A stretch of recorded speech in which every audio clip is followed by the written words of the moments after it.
دا اصل کې داسې مسله وه چې د پنځپیر شیخ رحمه الله په باره کې چې چا نو لیدلی نو هغوی به د دې خلکو د پروپیګنډو نه خامخا متاثر وو. نو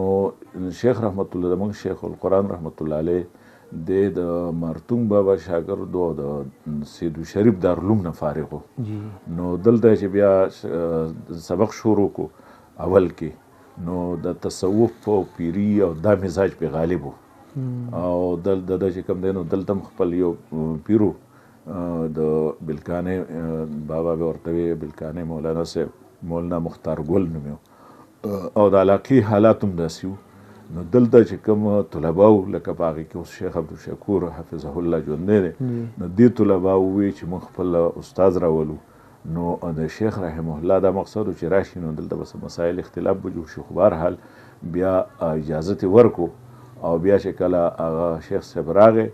نو شاپور شیخ رحمه الله به وی ما چې په اول نظر ولیدو نو ما وی چې ما هذا الوجه وجه الکذب چې دا مخ ته دروغ نه دی او بیا چې کوم دی نو هغه اول ملاقات نه اخوا هغه خلک وایي چې بس اسکا هو گیا.